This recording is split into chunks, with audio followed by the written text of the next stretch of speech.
তো গতকাল আমারই বান্ধবীর ছেলের অন্নপ্রাশনে গেছিলাম, তো ফিরতে রাত হয়ে গেছিলো, তাই ওখানেই যেহেতু আমার বাবার বাড়িতে ওখানেই স্টে করে গেছিলাম। তো আজকে সকাল 7:34-এর ট্রেনে আমরা ক্যানিং লোকাল ধরে তোমার শিয়ালদা আসবো।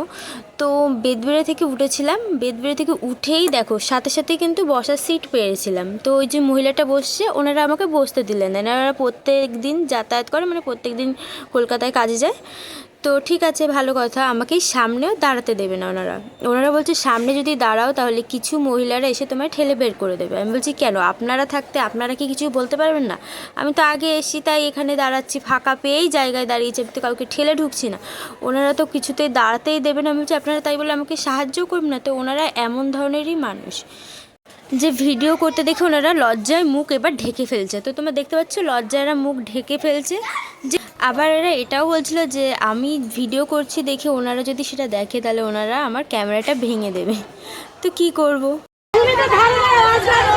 দেখতেই পাচ্ছ এই যে ফাঁকা ট্রেন, এরা কেউ বসতে দেবে না।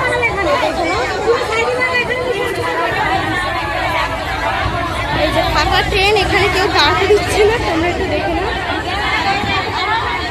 আচ্ছা, এবার আমাকে বাধ্য হয়ে এই ভিডিও